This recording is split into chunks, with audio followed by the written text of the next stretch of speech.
Hey guys, welcome to this episode of Pondering the Process, where we embark on a journey of discovery with some of the most creative minds in the community and explore the making of their latest projects. Today, our guest is Matt, who's here to talk about one of his more challenging pieces in recent times. Hey Matt, how you doing? Hello! How are you doing? I'm alright. It's great to finally be able to talk to you.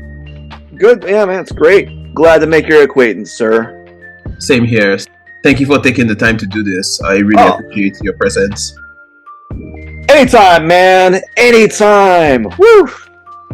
So yeah, once more, thank you for being here. Thank you for taking your time. Pleasure. Oh yeah, for sure. Thank you. And this piece, personally, I work out quite a bit. So immediately I saw the piece, I knew who it was. Ronnie Coleman, very, very iconic person. Mm-hmm. Why did you choose him as the focal point for your piece? Well, it's kind of complex. Maybe it's not so complex. The short answer is I did weightlift or powerlift, and fitness and exercise has always been like a hobby or a thing that I would do regularly outside of art. And I made it a point to create works that related to my passions outside of art. And this particular piece was part of a series of artworks that never fully came to fruition. The idea was I wanted to make a series of bodybuilding paintings using all the Mr. Olympias as the source material. And what happened was Ronnie Coleman just happened to be the first and only one of that series. There were some smaller bodybuilding paintings, but Ronnie Coleman was the first and was going to be a series of figurative works that just never came to fruition because the scale was too large. They were just so huge. The focal point, well, it's pretty hard not to make it the focal point when it's placed right in the center of the painting. It was... Oh man, that's a hard and simplified question and all bundled up in one, really. The simple answer was, well, I just wanted to do it. And I just wanted to place them in the center of the wood panels there that I made to paint upon. The complex answer was it has to do with my passion for weightlifting and powerlifting and my appreciation for the sheer dedication that these bodybuilders put themselves in to achieve that physique. I mean, Ronnie Coleman's, he really put his body through the ringer, man. He had like 8 back surgeries, and so it was kind of like paying homage to the sport. And it was also just one of the key pieces to the series that I was working on. I see. I guess that's a good answer to that. Yeah, that's a great answer, actually. So you mentioned how the scale of the work just didn't allow you to complete the series. Is that something you ever want to go back to, or is that chapter closed? Man, in a perfect world, I would definitely do them. But they take so long to do, and they're so labor intensive. I guess if it's sold for a high enough price that I could just spend my time painting all day, then I would pursue it more fully. But the scale was just so daunting. It's always on the back of my mind. So the painting itself consists of 3 panels, and they're all in various sizes. The idea was to make a mural of bodybuilder paintings that were connected through various wood panels that would go like 30 feet long. And the idea was so big that I would have to not do anything but paint for 5 years straight and do that. And as I said, maybe it's in the bag, maybe I'll do it in the future, but right now it's shelved. I love doing those type of paintings. My gosh, I love doing them, but I hate doing them. I understand what you mean. They're amazing when they're done. I love the outcome, but the process of doing them was like dragging my knuckles on concrete. It just kept taking longer and longer, and I didn't have a deadline for it, but it was the last painting I finished for the art show that I was doing this for, and it was the one that I spent the most time out of all of them. And I was like, oh my gosh, it was completely opposite of how I pursue art. My threshold for drawing or for painting is like 40 hours on a piece, and this, I was spending 40 hours just on like parts of it, and the time was adding up. And again, I would do it if in a perfect world that was my job. That was my sole job, and there was no limitations on what I had to do and no obligations outside of my art. But I have a lot of obligations outside of my art. So maybe in the future, I might slowly dip my toes into the idea of these large-scale paintings and do them slowly outside of my little piddly type work that I do. But right now, probably not in the near future. They're huge paintings, they're hard to store, and they're even harder to sell. So, Yeah. You need a very niche audience for this, for sure. You need wealthy bodybuilders that want paintings of themselves hung up in their house. Yeah. Or like rich gym bros. You do need some rich gym bros. Perhaps I need to type up gym bros on whatever platform I'm on and see if I can find some gym bros and just say, hey, you want a giant painting of Ronnie Coleman? Yeah. Like Reddit, honestly. You probably find someone on Reddit. Go on Reddit, like, hey, I am looking for a patron gym bro that wants an 8-foot painting of Ronnie Coleman with Angry Birds and Rick and Morty cartoons on it. Any takers? You would be shocked. You know, perhaps that's what I should do. I guess the reason why I don't dabble with Reddit is because it's a reading format. You know, you do a lot of reading. People like to do that. And my time is so finite that I can't spend it on reading people's comments or discussions, you know? Fair enough. Yeah, I have noticed that with a lot of creatives I've talked to, right? They always have some other obligation around art, and they do say it limits them. So I feel like it's the same way for you, right? Just like the fact that you have so many other obligations kind of limits your time to create. So I do understand.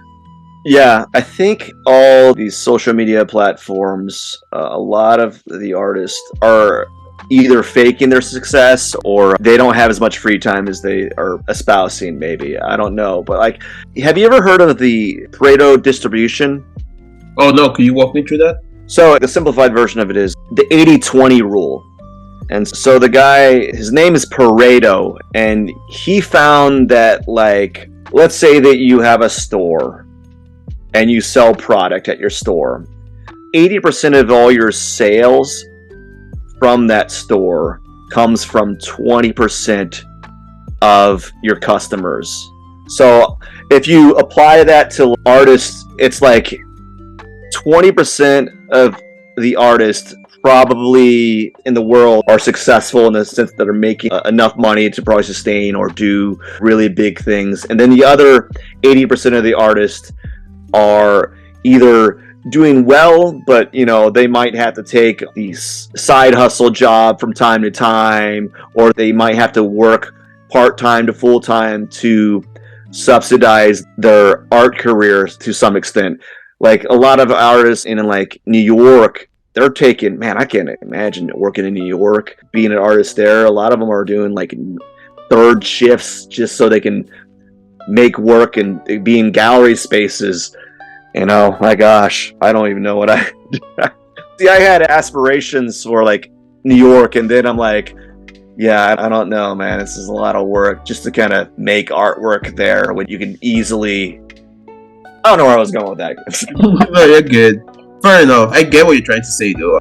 So yeah, that's true. Things do come in the way, and it is very easy to see why people are struggling in the space too. But you find what works for you. If that works out and you're happy doing third shift to put your stuff out in galleries, then that works for you. If you're not the kind of person that does that, then you'd rather just not, right? Like everyone just has what works for them. So Yeah, well, I think you're always going to have obligations outside of your art. If you have a house or you have an apartment or whatever, you have to eat, you have to do dishes, you have to do laundry, you have to spend time with your family and friends, you have to clean the place that you live in. There's emergencies. There's always obligations that kind of pulls you away from creating. And the point I would like to express there is just setting up systems or habits that allows you to do the things that you like and make it a little bit more regular or make it more consistent. I see. And more like a habit than anything else. Okay, makes sense. So, just looking at the piece again, aside from Ronnie Coleman being the focal point, right? Because he's the center, so it's kind of obvious. Yes. When you look around, you see Morty down there doing his famous derp face. You see the Angry Bird characters. Mm-hmm. You see a lot of the diagonal spiral lines. And then you also have dots just around. So there's, very unorthodox mixture of things going on. Yeah. So can you speak to that a bit? Like, why are those there? Well, so the simple answer is they're repetitious patterns. And these circles in the background is in previous paintings that I would do, I would always use circles as a simple little pattern behind my subject matter. And one of the reasons why I did that was it made the subject matter, like the figure, propel forward a little bit more because you had a flat pattern behind an object, and doing that pushes the figure or that character forward into the foreground for the viewer to see. And another reason was when I would use those circles, sometimes I would paint a circle on top of the figure, kind of like overlapping the figure. And I would do that to disrupt the spatial space, to point out to the viewer, yes, this figure looks pretty real, but also it's on a two-dimensional surface. And by putting that circle on top of the figure, I'm addressing that layering effect. I like to think of it as if I was on Photoshop and I was messing with layers and I was cutting out circles or cutting out objects and putting the layers on top or behind certain objects and seeing how that works. So the derp face was, I don't know, I think maybe I was watching Rick and Morty at the time, and it was a entertaining point in my life, and I thought it'd be kind of funny to put that in there, that little popular culture reference into it. I thought that would be entertaining. Anything for me to keep working on a painting long enough that I'm satisfied, because at this point I needed something to make me laugh through the misery of painting this thing, and so I did that. And then the Angry Birds was really funny. I'm gonna make myself feel like a little child here for a second. I don't know why I have this, but I'm a grown man and I have in my room this is so dumb. I have Angry Bird curtains on my windows. Don't ask me, I just have them. I don't know where I got them, or I don't know if I actually bought them. I might have bought them for irony, as a joke. I was like, it'd be kind of funny if I bought these Angry Bird curtains and I hung them up in my room and I'm a grown up. And so I was one day seeing these Angry Bird curtains, I said, you know what? I think I'm going to paint those as a background onto my painting. And I said to myself, I'm going to paint these. And then I also said to myself simultaneously, I'm also going to regret painting these. I know for a fact this is going to be a drag. Immediately, I was like, let's paint this and also be miserable at the same time. I hate saying this. I hate saying like, oh, painting is misery. But sometimes when you know how long it's going to take to do something, but you know the outcome is going to be amazing or interesting, you have to kind of like dig deep and do it, And the reason why it's kind of misery for me is because I'm not the painter or the artist type that gets extreme enjoyment working on a 4x4 inch area of a painting. It's not fun. And there's some artists that get extreme enjoyment out of working in fine detail, photorealistic detail, out of a small 4x4 area on a canvas that's like 5x5 feet. You know, they love it. Me, I'm like, really, I want the outcome, but I don't want to spend the time doing it. So it's almost like I'm going against my personality as an artist. It's weird. I'm weird. I mean, it came out great and it came out extremely detailed. So some part of you must have enjoyed it, or like at least when you finished, you must have looked at it and be like, all right, that was worth it, but maybe I'm not going to do it again.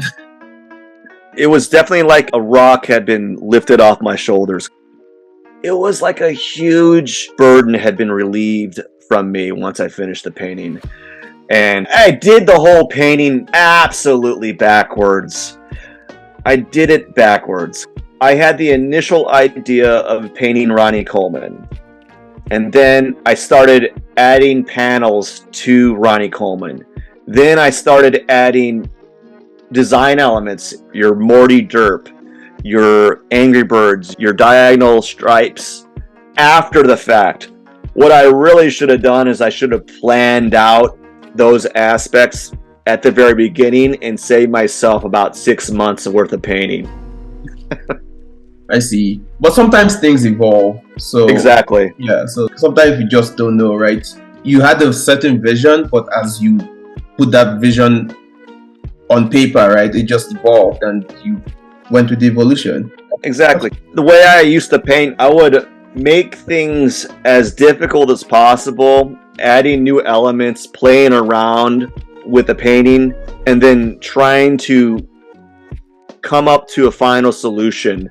Unfortunately, with this large painting, you want to spend a little bit more time on the design aspects, drawing it out, planning it out a little bit more, than to kind of leave the process of painting as you're working on the painting. With that scale, you don't want to just kind of improv it. And that's how I used to do a lot of my paintings. So if I were to approach this painting again, or approach a painting like this, I would probably spend a good week to 2 weeks designing it on Photoshop, getting a really solid idea of how I want to layer these elements, and then leave about 10% of it up to chance and up to like having more fun with it as I'm painting, as opposed to just introducing new elements, because I know that this painting needs more to it to feel more complete.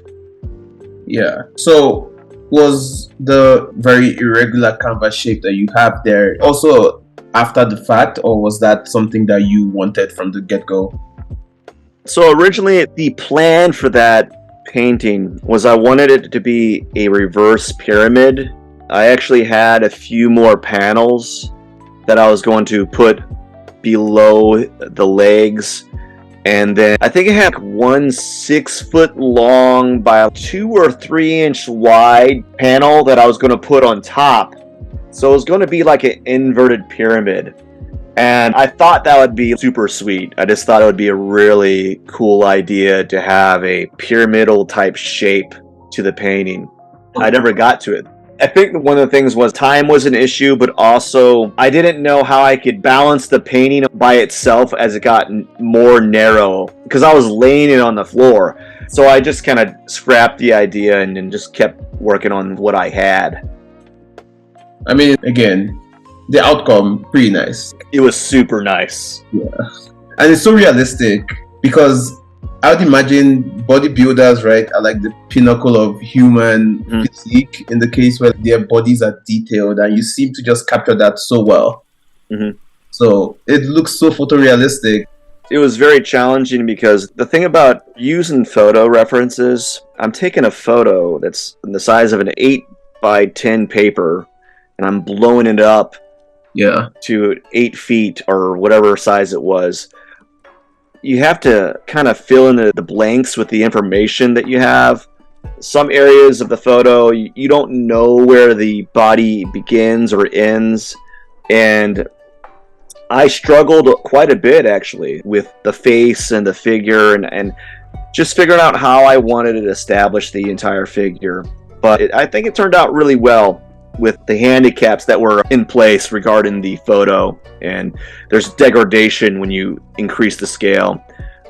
You know, a lot of these photorealists that you see, they're using high definition photos, and the photos, like, you can blow it up to 4 feet by 4 feet and not lose any of the detail. So you have a lot of information, but the photo I was using is small. Exactly. Yeah.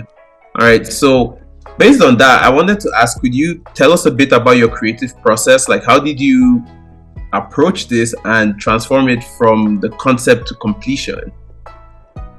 So a little trick or a little artist secret that people don't talk about is I used the grid technique to enlarge the painting. Are you familiar with the grid technique? Yes. So I took my image, and if I recall, I did like a 1 inch by 1 inch grid on the photo that I had, and I ended up having to do like 4 inch by 4 inch squares, which is a big blow up. It might even be bigger than that. It might have been 5 inch by 5 inch. It's been so long, I don't recall how I did it. But I know I blew it up using the grid. And I had the idea of using Ronnie Coleman. I knew I wanted circles behind him. I think that's how it originally started out. I just wanted to have Ronnie Coleman and some circles. Just wanted to keep it simple. You know, I wanted to do the KISS method. Keep it simple, stupid. And then I decided to do the make it very complex, you silly goose. I don't know. I'm trying to make an acronym, like a little whatever. But I wanted the figure and some circles. I blew it up using the grid. Probably had 4 inch by 4 inch squares, maybe larger. Not quite sure. And then I used a compass to make the circles. And then I decided I wanted to make it a little harder.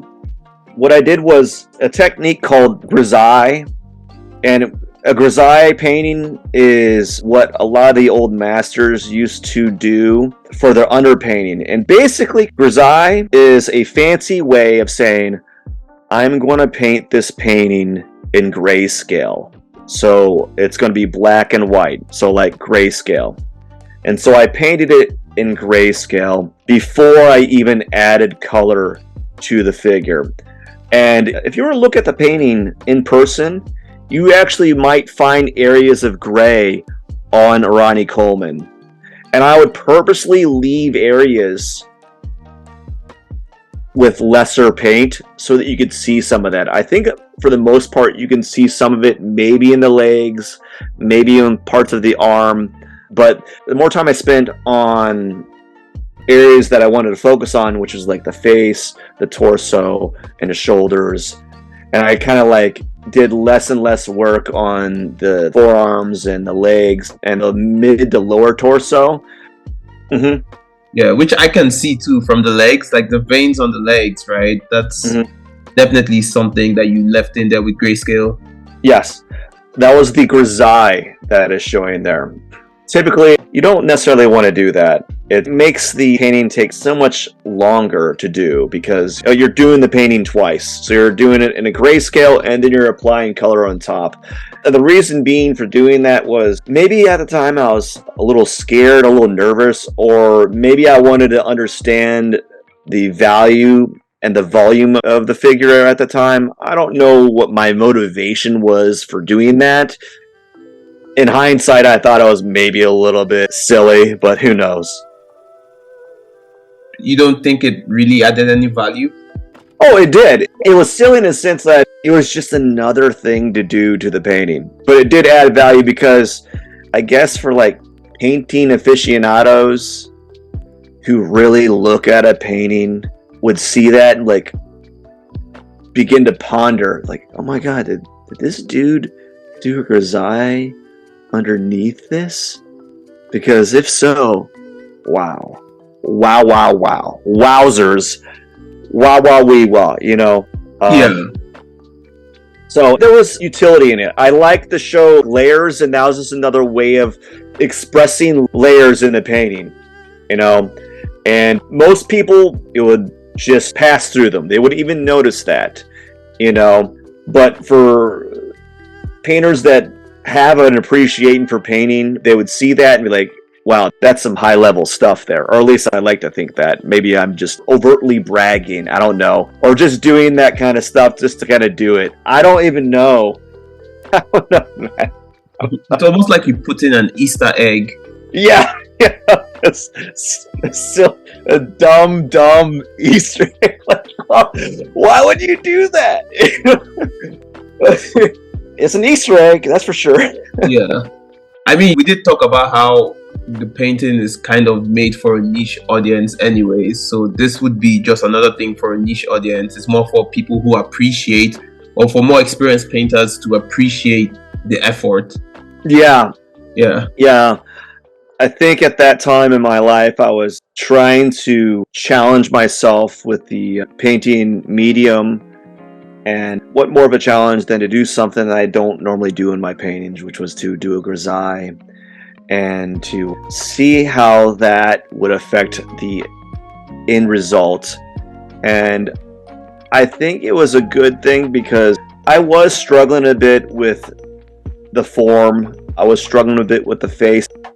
I think I remember I moved his eyes and his nose and his mouth multiple times, left and right, because his face was so small on the image that I was using that, like, blowing it up to that size, if you're off on the placement of those elements, you're not going to get that likeness. And so I really think that doing the grisaille was actually a way of me doing the sketch or getting some of the practice in before I hit the final product or before I pursued the final painting layer. And even the final painting layer wasn't the final painting layer. There was multiple layers of color that were applied on there. It wasn't just like I did a black and white painting and then I did a one layer of color. In order to get the effects that I wanted, you had to apply a layer of paint and then work on something else and then apply another layer and then work on something else. So on the face and in the body, there's those areas where the stripes are overlapping and then there's color on top of it, and then there's areas that the paint's overlapping again, back and forth.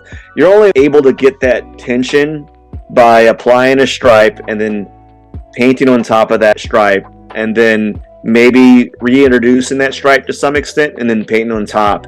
You can't kind of like fake it. You have to kind of really add those layers as they go. And that was a challenge because when you're doing that, you don't know exactly how much of that form you want to break up into space with the stripes or how defined you want the structure of the face to be.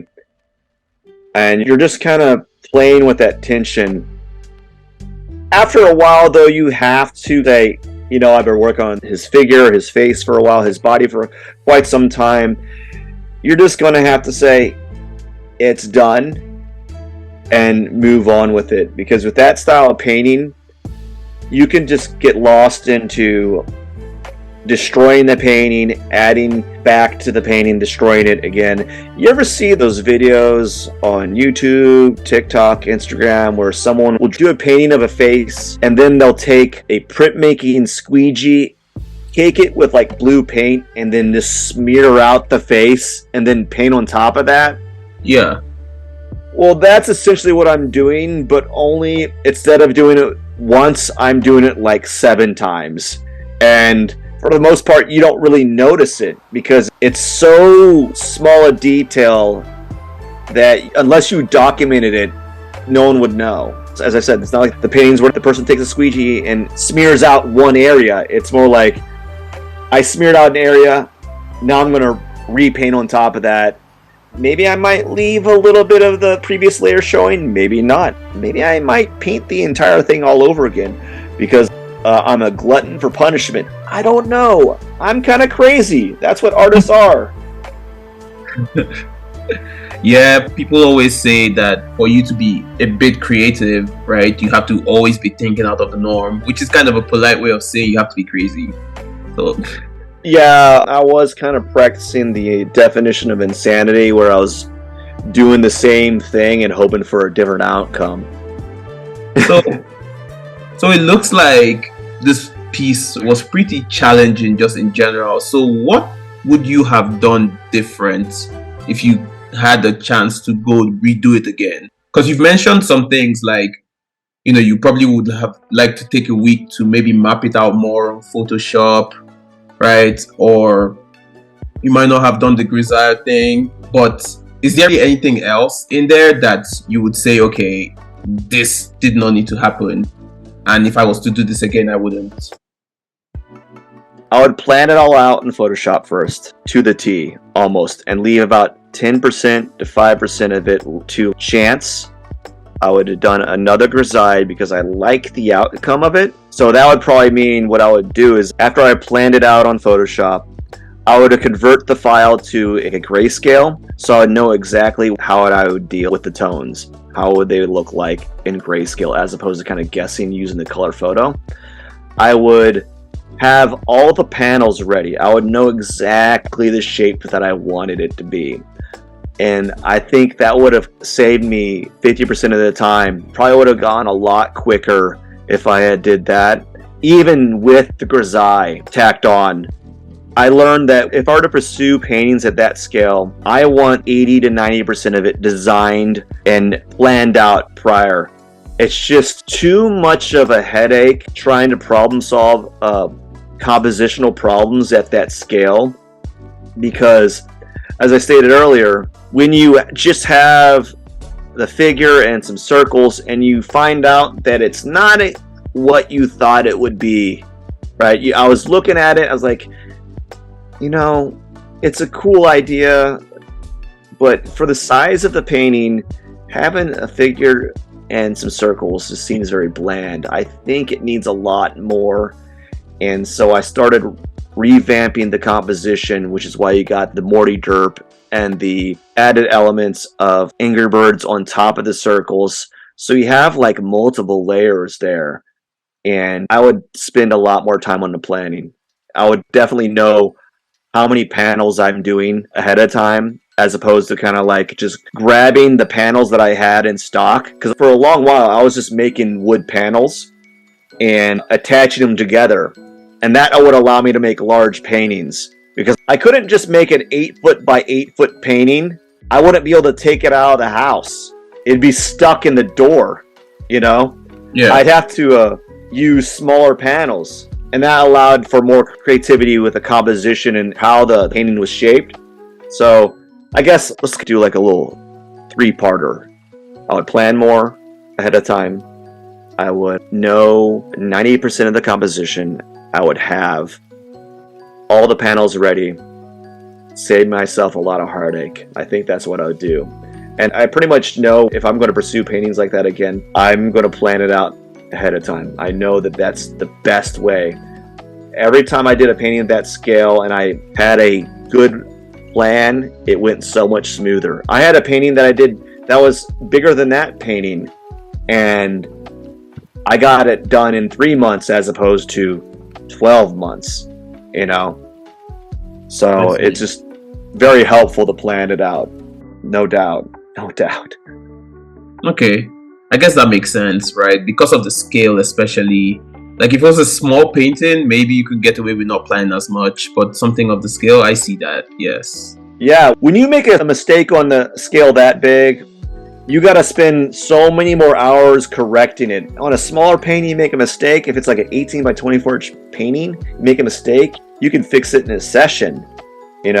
With this painting, I'm having to like multiple sessions, multiple weeks, just correcting things, and it is very tough, man. It is tough. Yeah. One thing I would say though is that just based off of this one painting, right, I can tell that you have a very unique style, right? So what advice would you have for aspiring artists who also want to develop their own kind of unique style? What I would suggest is you can do a few things, I guess. For one, probably separate yourself from this notion of seeking out a style. when we are just starting out as artists and we see all these flashy styles that are really cool, we often want to emulate them. And I guess you can start out by doing that, but I wouldn't say just copy a person. I would say just separate yourself from this idea that I want to have a cool style. If that's the case and you start copying this style, you're like, wow, this style looks cool, but it doesn't feel like me. I guess the best way would be just to make work. Make a ton of work. And through repetition of making work, you start getting your own visual aesthetic that just kind of grows through time. And that could be through experience. That could be through maybe you're kind of emulating some artists that you appreciate. Maybe you're looking at certain things. Maybe you're looking at certain art. Maybe you're watching some animes or some movies that are on a subconscious level affecting some of your actions, right? The best way is just to make work and not worry about, oh, I need a cool style. I want to be one of the cool kids on the block and have a super sweet style. You know, I won't worry about that part. I would just worry about making work and make it a goal in your artistic career just to make work. And then the style will come. The style will come because what you think you like visually may not be what you like doing in your own work. Like, I like a lot of flashy artwork. I don't particularly like doing it in my artwork, even though maybe some people might think my bigger paintings have some flash to them. I'm looking at more like, when I see flash, I think like those comic illustrators or those digital artists that do these very pop, high chroma, energetic, bigger drawings, or Neo-Tokyo, futuristic punk noir type stuff, you know, with all the neon lights and people wearing glasses that have machinery on them, and they have like wires connected to the temple going to their back or shoulder, with it has like some weird iPhone thing on it and it's glowing, and then there's holograms flashing everywhere. You know, I like that. I don't know if I necessarily like drawing it, you know, or painting it. So making work will put you in the position that a style will formulate.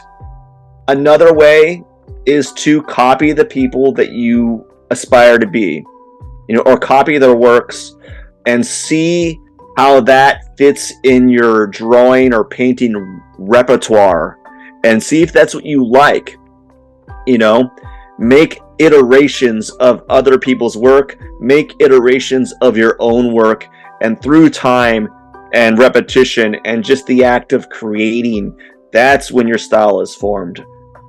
I could be wrong. I don't know. Like, I find style weird. I don't really espouse to have a style because I don't do a lot of the same thing over and over again. When I think style for me, I think more like the specific mark making that I apply with my paintings or my drawings.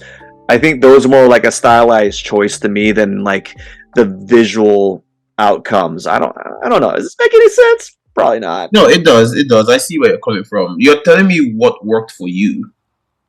Yeah. Right. Yeah. So you're making a lot of sense. All right. Thank you for that. I feel like a lot of aspiring artists, you know, they enjoy listening to what more experienced people have to say.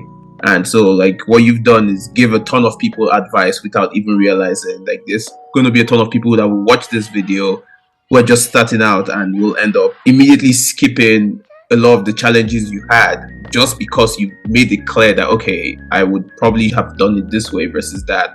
And you giving the advice is helping people much more than you realize. So thank you for that. You're welcome. Yeah.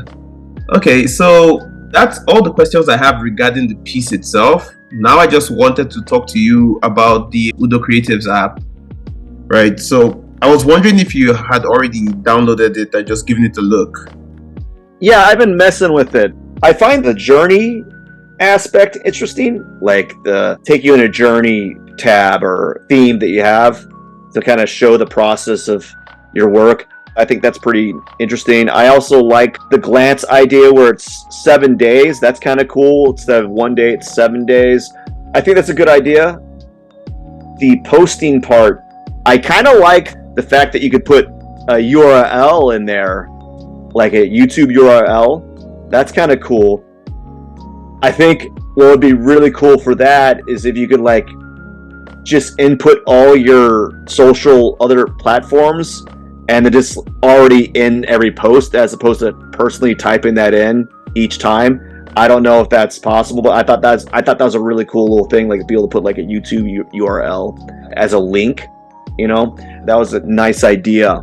In listening to some of your other interviews, you were talking about how like you're not expected to be posting every day, and so maybe for me personally, it might be like a couple times a week type of thing where I just kind of show stuff that I don't always show on my other platforms. Maybe I'll post like a glance on a Sunday and know that it's going to be there for a week. You know, I like the discussions idea. Again, as I said earlier about Reddit, I don't spend a lot of time in discussion platforms, but I think it might be cool from time to time to kind of maybe open up one and then start a dialogue. I think maybe me personally, it could be used as an artist networking platform where if I have opportunities that I can't take upon, I could post it on there in a discussion or something. To me, it would be like an artist networking platform. Again, I'm just dipping my toes into it. It looks like you've watched a ton of our other videos and you know a lot about the app already, even before like dipping your foot in. So one of the things we're trying to go against is just the pressure to keep posting, right? We don't want people to be pressured to keep posting. And it's part of why the glances thing is 7 days, right? Yeah. It's, well, if I want to show you my progress video for now, I don't really have to show you anything for the next 7 days. You know, okay, like for the past 7 days, I've been working on this, and if I decide to work on anything else, I can give you an update as a supporter. Because we do feel like a lot of social media forces you to take your time to post, and one of your obligations now even turns into becoming basically an influencer to be seen, right? Because now you have to do all these like videos that don't really have any gain to your art, but you're only doing it just so that you get seen on this platform. So we're trying to go against that in the sense. And the spotlight page is where you go to see posts from random people. That would be the page for inspiration, in my opinion, right? Okay. Like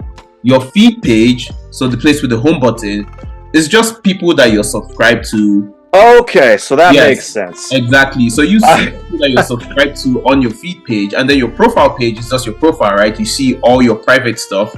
I thought I was tripping for a second. I was like, man, no. If you click around, you see a ton.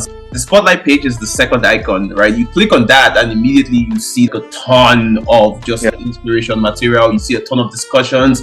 You see a ton of glances that are already there. And since you know a lot of the features, our focus should be on the recently released features that you might not have seen yet.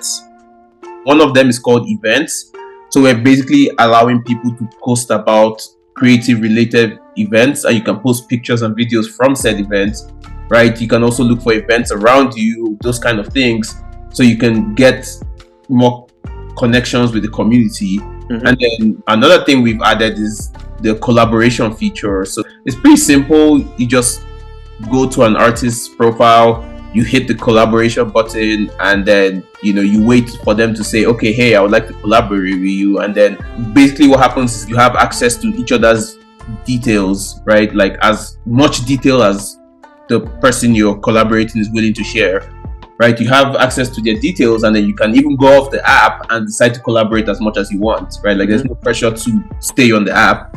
And then another feature which we're really proud of, we literally just came out with maybe a week ago, I think. It's called Journeys, right? So you might have seen that when you were trying to post, but we now have this thing called Journeys. In a lot of social media platforms, right, you can post videos, you can post pictures and say, okay, this is what I'm working on. But with Journeys, what we've done is you're basically tying that to a project. So you're saying, hey, I want to go on this artistic journey, right? I'm going to start on this Ronnie Coleman picture, right? You show how you laid out the canvas, or you have, the Grisaille step. You have like all the steps, but they are now all grouped and tied directly to this project. So when you post the project, people see the full journey that you went through to get this out there, right? They don't just see the final piece. they see every step, they see what you went through as an artist to get this out there, right? So then people appreciate your work more. At least that's what we're going for with that feature. Right? So that's in there. So we're not trying to mimic Instagram or Facebook, and just like post your picture. No, we're trying to make a whole community hub, creative hub, so that people can come in, they can start learning, they can see what other people are doing, they can learn from the process of other people, they can see the steps everyone else has taken, they can ask questions, right? So like just a big creative community. Yeah, you were going about the journeys part of the app, and when you use the journeys app, let's say that you start one and you just like take a photo of the blank canvas, and then the next day you take another photo of the progress.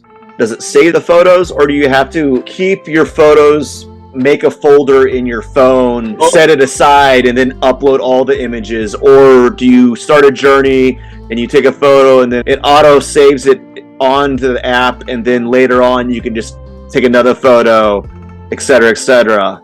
Yeah. So actually, good question. So the journeys feature is real time. It's supposed to be what you're doing, right? So you don't have to save everything at once. In fact, like, okay, that'd probably be easier then. Yeah, like if you're starting a painting today, you can literally take a picture of the blank canvas or a video of you preparing the canvas, right? Right now we restrict it to just 10 media posts per journeys.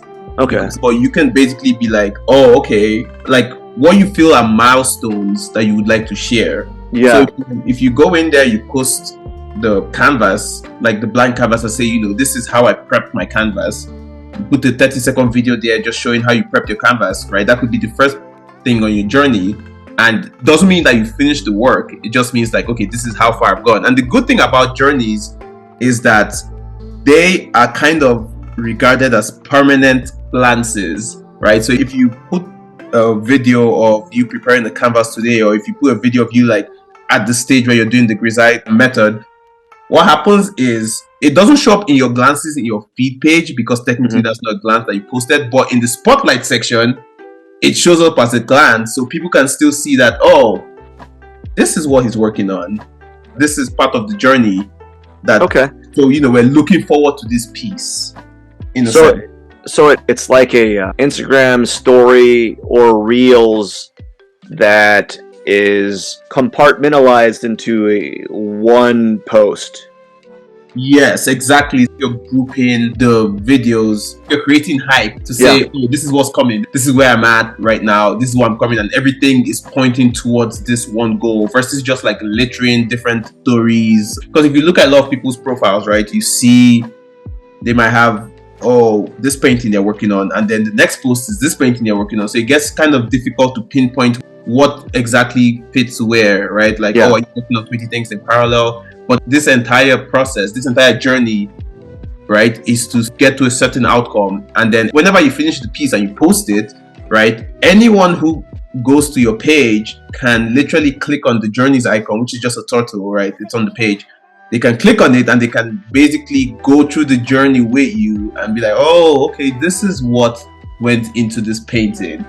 We're trying to do it in a way that it brings more appreciation to creatives from people who are not creative, right? Because like you said, someone who's just looking at the final piece of the Ronnie Coleman painting doesn't know that you did a whole grayscale undertone in there, right? But with these journeys, it's like, hey, I did all of this. So if someone says, okay, why are you charging so much for this piece? Or, why do you cherish this piece so much? You can be like, well, check out the journey I went through to get here. Right, so that's the aim. So for me, that maybe how I would probably use that is, this is something I've always wanted to do with Instagram, but I never do it because I would have to make a separate folder in my phone and photos just so I can sort it out. Like, I've always wanted to like show this week in art for me. This is what I did this week. And I would show like, I did this sketch, I did this sketch, I did this painting, I did this drawing, I did this doodle. And I've always wanted to put it in like Instagram with those 10 photo slides as a post. But I was like, man, I just don't want to have to like remember to add this photo to an album after I take it. And then on Sunday, go to that album and then post all of them at once and then remove them out of that album so I don't get them mixed up with the next week, you know? So that might be something I could play around with regards to journeys. Does that make sense? Yes, exactly. That's something you could play around. And obviously, like as time goes on, we will increase how many journeys you can add per post. We have plans to increase it to like 50. You could put like 50 posts in one journey, right? Right now it's just 10 because it's early days. But at some point in time, you can basically be like, oh, I'm traveling to get materials for my art. I'm going to post a picture of the materials I got, or, you know, I'm going to post a video of the stores I went to, right? We just want you to tell a story about what led from the inception to the piece, right? Kind of almost like me asking you, okay, what was the process here? But instead of someone asking you the process, you're just like, hey guys, this was my process. May I ask you a question? Sure.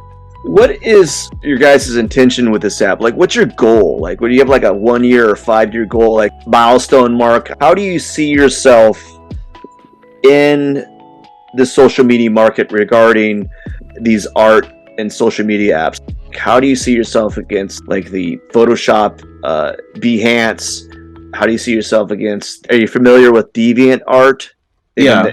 Yeah. So how do you see yourself matching up with these platforms, and how are you going to have a share in the market, and how are you going to do that? Like, what's the final outcome that you would say we made our mark and we've established ourselves in this very competitive landscape? Okay. So the immediate goal is to make a safe haven for creatives, right? So we want it to be less of we're competing with all these other social media and more like, oh, we just want people to come in here and immediately know that there is a safe haven for creatives where they can start immediately showing off their work. They can learn, they can grow. And the end goal is that people see this app for what it truly is, which is not a social media platform, but actually a growth tool for creatives, right? So just looking at the features we already have there, we have the spotlight feature, which already is a big bank of inspirational material from other artists, right? You can discover new styles, you can try out your hands at mimicking people, you can look for people to collaborate with. You know, you have the discussions where people ask questions for development, people give advice, you know, all of those things. We have the glances where you show what you're working on. We have the journeys feature where it basically gives a holistic view of what it took to develop your work from concept to completion, right? That would show people how much effort goes into actually creating a magnificent creative piece, right? And also it will help boost the appreciation for creatives, right? And also just with your posts and feeds section, you can easily be discovered by galleries, right? People are able to see what you're capable of. And the thing about this app is not just for people who are professionals, right? It's for everyone, right? You could just be someone who does creativity in their spare time. You want to show people and ask people what they think, right? So the aim is, let's see this as a growth tool for creatives, a place where they can come in, develop themselves, learn, share ideas, collaborate, you know. And then even if you look at some of the other features which I haven't mentioned yet, like the events feature where you can find creative events happening around you, right? Or even future features that we're coming out with, like the tutorials feature. So somebody who just started their journey of creativity can already just open the app and have some tips on how to get started, right? We just want to make creativity accessible to everyone. So that is the aim, making creativity accessible to everyone and for people to see this for what it is, which is not a social media platform, but a growth tool for creatives. Right now, we don't even do sales on the app because we want it to be less about money and more about just support and growth, right? So we're not really trying to compete with like DeviantArt or Instagram or all of those guys. That's how I felt it was. Like, I felt like this would be a tool that I could utilize to possibly network more than, as you kind of stated, like a competition to like Instagram or something. I felt like with the discussions area and some of the things that you guys are thinking about doing, it feels more like that you're creating your own little micro group, Exactly. a micro network of artists. Exactly. So it's tailored towards creatives, right? Because what we see is, and correct me if I'm wrong, but I'm pretty sure when you go on Instagram sometimes and you post a reel, a part of you is probably thinking that, well, like your reel has to get through the filters of everyone else. Literally, like every other field. Someone was even making a joke earlier that even pets, right? You're basically competing with pets. Yeah. For like popular. But in this case, we're saying, well, no, we don't want competition. We know that everyone here is a creative, right? We're taking away that spirit of just unnecessary competition and making it more into a support kind of thing. Yeah. I think you guys are going about the right way, doing these interviews and putting them on YouTube. Are you putting them on any podcast platforms or anything like that, or just YouTube? Right now it's just YouTube. Some of those platforms now allow you to have video in them, so maybe you might want to look into that, expand your reach. One would be, have you heard of it, Anchor? I think that they changed it. Oh my gosh.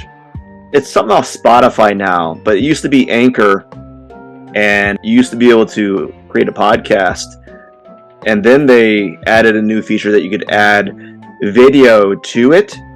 So it's like a video podcast. It's kind of like if you went on Joe Rogan on Spotify. I keep using Joe Rogan because I'm the only one I know. But I think the talking to these artists is a really good way to show your presence and what you're trying to do.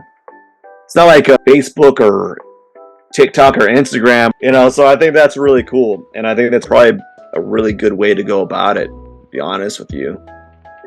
So I was just wondering, like, what kind of things do you have planned? And the idea of how could you sync the events to events locally? Does it connect to Google? Does it connect to DuckDuckGo or galleries or people posting these events? Or is it like automated somehow? Is there a way to like use AI to sync these up? I don't know, man. I'm a dummy. No, you're giving a lot of good suggestions that we have in the works, actually. So yeah, we do have a ton of that in the works. Right now, the event is just by people on the app posting about them, but yes, we have things in the works to sync from local events and all of that, right? So yeah, we are iterating as we go, definitely, right? We're not. Are you guys growing well and making good progress? Are you happy with your growth? I believe so. I'm pretty happy. Like the rest of my team, they say they're happy too. We're a small team of 3 people right now. We have some contractors as well, but the main people were just 3 of us. And we have meetings to see like what's the progress report. And honestly, it's been super solid. Like we've been happy with how far we've gone. We really started majorly doing this 6 months ago. We used to have a small website. We had to put on like a hiatus because no one was available for 2 years, basically. Yeah. So then we came back to it about 6 months ago, developed an app, right? Started doing this whole YouTube thing. I would say in 6 months, what we've achieved, we're pretty happy, right? Especially considering the fact that it's self-funded as well. Like we're funding this by ourselves. So I would say we're pretty happy. And obviously we're not satisfied because you could never stop growing, right? But at the point we're at, I would say it's been solid so far. Maybe in the future, if you get to a level of subscribers on YouTube that you can do what Mr. Beast does. He funds his videos through his other channel because he can't pay for all his videos on his own channel or something. So maybe like a way to help your cause is through these interviews and through the possibility of networking or promoting your stuff through podcasts. I'm a huge proponent about getting your voice out as in many platforms as possible, almost to a fault. That's really crazy. Yeah, but like in today's world, that's kind of how you get out there, right? Like that's just how today's world is. I don't know if that's good or bad, but that's just how it is right now. Yeah, very few people can go the traditional means of networking now. There's people are promoting themselves in every possible avenue, and you're putting yourself at a disadvantage by not shouting atop the rooftops of any platform that'll allow you to do it. Yeah, exactly. Well, yeah, I think that's it, man. Would you say? Yeah, I've been pretty happy with this so far. Thank you so much for your time, honestly. It's been great talking to you, and thank you for all the advice too, and for all the honest opinion. It's not foreign to me to talk on these platforms. At the very least, you'll come out with a really semi-entertaining, educational YouTube video. Yeah, for sure. I like your idea of tutorials. I actually thought about that because you guys are doing these interviews with artists. I thought maybe would be a great idea if you guys are already doing that. You could even do the idea of inviting an artist on YouTube to do a demo of something, and for artists that might be open to that, and that'd be another way of expanding your reach and creating hype and interest in your app. And also, as I said, like, the fact that you're doing that is really cool. I did some artist interviews back in the day, and I know how hard it is, man. It's hard. And the fact that you're doing it, more power to you, it's a very challenging thing. Thank you. I'm glad to hear that. Thank you so much. All right. It was a pleasure, man. Thank you so much for your time. And it was good talking to you. And I look forward to sharing this with people. Thank you so much. Thank you. I really appreciate that. Thank you so much. All right, man. Have a good day. All right, man. Have a great day. Thanks so much. See ya. Cheers. Bye.